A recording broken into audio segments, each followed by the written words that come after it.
नमस्कार दोस्तों, मैं विकास शर्मा। मेरे इस YouTube चैनल एस्ट्रोलॉजिकल फैक्ट्स में आप सभी का स्वागत है। दोस्तों, मैं हाजिर हूँ एक नए विषय के साथ और आज का जो टॉपिक है मैंने रखा है शुभ और अशुभ भाव। पार्ट 1 में लेके आया हूँ, शॉर्टली इसका पार्ट 2 मैं आपके सामने लेके आऊँगा। ये जब हम प्रेडिक्शन करते हैं तो ये बात हमको समझना बहुत ज़रूरी है। इस चार्ट के अंदर मैंने आपको बता दिया था चार्ट में काउंटिंग कहाँ से शुरू होती है। जो 12 हाउसेज हैं वो यहाँ से शुरू होते हैं। ये पहला हाउस है, तो 1 2 3 4 5 6 7 8 9 10 11 और ये 12, ये 12 हाउसेस हैं। मैंने आपको क्लियर कर दिया। अब ये 12 हाउसेस के अंदर जो मैंने ये आपको दिखाई दे रहे हैं, जहां मैंने लिखा है केंद्र स्थान, ये केंद्र स्थान है। ये 4 घर को केंद्र स्थान कहा जाता है। ये इस पूरी कुंडली का सबसे स्ट्रांग पार्ट है। आप जब जन्म लेते हैं तो यहां होते हैं, ये केंद्र स्थान है। जैसे एक प्राइम मिनिस्टर होता है, उसकी कैबिनेट होती है दोस्तों। कैबिनेट सारे ही जितने भी रूल्स हैं, जितने भी स्कीम्स हैं जो वो आने वाले समय में लागू करेगी, वो सारी फाइनलाइज कहाँ होती है? इस कैबिनेट के द्वारा। तो यहाँ ये जो स्थान कहलाते हैं, 4 इंपॉर्टेंट है इस कुंडली के अंदर। इसको केंद्र स्थान कहते हैं। इसको विष्णु स्थान भी कहा जाता है दोस्तों। केंद्र स्थान को विष्णु स्थान भी कहा जाता है और ये सबसे शुभ स्थान है।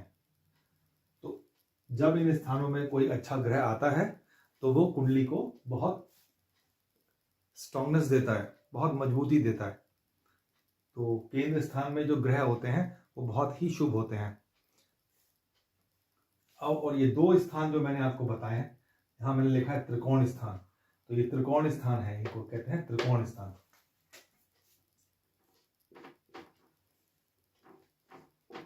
ये 3 लाइन मैंने ड्रॉ की है दोस्तों। ये त्रिकोण स्थान कहलाते हैं।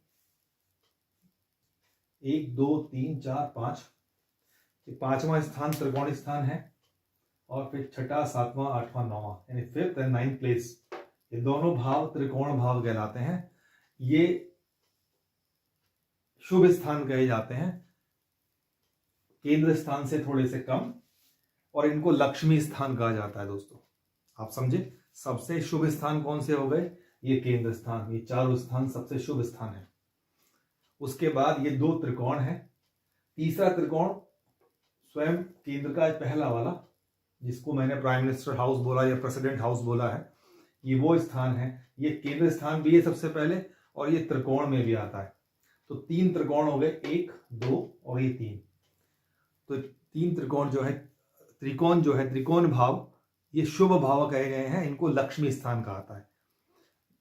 केंद्र भाव को हम विष्णु स्थान कहते हैं, उसी प्रकार त्रिकोण भाव को हम लक्ष्मी स्थान कहते हैं। ये 2 सबसे शुभ स्थान कहे गए हैं। पहले नंबर पे केंद्र स्थान, ये अपने दिमाग में बिठा लीजिए, और दूसरे नंबर पे ये 2 त्रिकोण भाव हैं, लक्ष्मी स्थान है। तो विष्णु स्थान केंद्र स्थान और त्रिकोण स्थान लक्ष्मी स्थान, ये 2 प्लेसमेंट जो है सबसे शुभ होती हैं इन पूरे 12 भाव में। तो 1 2 3 और 4 5 6, ये 6 भाव सबसे शुभ भाव कहे गए हैं इस कुंडली के अंदर। उसके बाद ये 3 स्थान और हैं, 1 2 3 और 4, इसको उपचय स्थान कहा जाता है। 3 6 10 और 11। उपचय का अर्थ होता है ग्रेजुअली इंक्रीज करना, ग्रेजुअली डेवलप होना। तो धीरे धीरे ये विकास की ओर बढ़ते हैं। जैसे जैसे समय बीतता है, व्यक्ति का आयु बढ़ती है, आयु के साथ ये स्थान मजबूत होते जाते हैं और अपना शुभ प्रभाव दिखाते हैं। धन के संबंध में ये अपना मेटीरियल जो सुख है उसके संबंध में ये अपना शुभ परिणाम दिखाते हैं, लेकिन समय आने पर, समय के साथ। उसके बाद ये 3 सबसे अशुभ स्थान कहे गए हैं, 6 8 एंड 12। इसको त्रिक भाव कहते हैं, इसको त्रिक भाव कहते हैं, और ये सबसे अशुभ भाव है। इनमें भी सबसे अशुभ भाव 8 प्लेस जो है, 8वां स्थान है, ये कहा जाता है। तो मैंने आपको आज 4 कैटेगरीज बताई हैं। होप कि आपने ये समझा है जो मैं आपको बता रहा हूं। ये चारों केंद्र स्थान हैं, सबसे शुभ स्थान है, इनको विष्णु स्थान कहा जाता है। टू द पॉइंट में आपको बात कर रहा हूं, बस आपको ये समझना है, इसको दिमाग में बैठा लेना है। त्रिकोण स्थान है, ये केंद्र के बाद सबसे शुभ होते हैं, इसको लक्ष्मी स्थान कहा जाता है। उसके बाद उपचय स्थान आता है, जो सामान्य शुभ होते हैं, जो धन के संबंध में, जो मेटेरियल थिंग्स हैं उनके संबंध में ये शुभ कहे जाते हैं। तो सामान्य शुभ मैंने लिख दिया। उसके बाद ये 3 स्थान हैं जिसको त्रिक स्थान कहते हैं, इस कुंडली के सबसे अशुभ भाव कहलाते हैं, तो इसको मैंने अशुभ स्थान कह दिया। हालांकि कुंडली में कोई स्थान इन जनरल ना तो शुभ होता है ना ही अशुभ होता है, बट क्योंकि हम इसको बेसिक से लेके चल रहे हैं एस्ट्रोलॉजी को, तो लेकिन एक सामान्य ज्योतिष जब आप पढ़ते हैं तो आपको ये मालूम होना चाहिए कौन कौन से स्थान हमारे हाउसेस जो हैं ऑस्पिशियस हैं और कौन कौन से इनऑस्पिशियस हैं।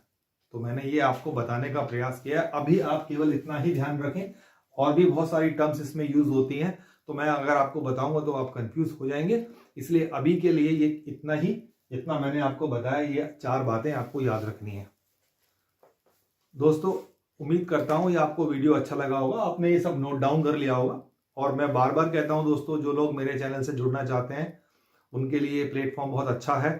जो लोग ज्योतिष को सीखना चाहते हैं, मैं बहुत बेसिक से लेके और बहुत ही सरल तरीके से आपको ज्योतिष पढ़ा रहा हूं। जो लोग मेरे चैनल से आज जुड़े हैं वो मेरे पुराने वीडियो को देख सकते हैं। मैंने ये कोर्स बिल्कुल बेसिक से शुरू किया, टू द पॉइंट मैं आपको बता रहा हूँ। ये रेडी रेकनर है, आपको बहुत ज़्यादा समझने की इसमें जरूरत नहीं है। जितना मैंने पढ़ाया अगर आप उसको ध्यान से सुनेंगे तो आपको ज्योतिष, बहुत सामान्य ज्योतिष आप सीख जाएंगे। और जो भी मैं बताता हूँ आप अपनी अपनी कुंडलियों पे इसको अप्लाई कर सकते हैं, आप सबके पास हॉरोस्कोप होगा। दोस्तों, उम्मीद करता हूँ आज जो मैंने आपको जानकारी दी है आपको समझ में आई होगी। अगर मेरा ये वीडियो आपको अच्छा लगा तो मेरे वीडियो को लाइक कीजिए, शेयर कीजिए और मेरे चैनल को सब्सक्राइब कीजिए। मिलता हूँ एक नए टॉपिक के साथ, तब तक के लिए नमस्कार।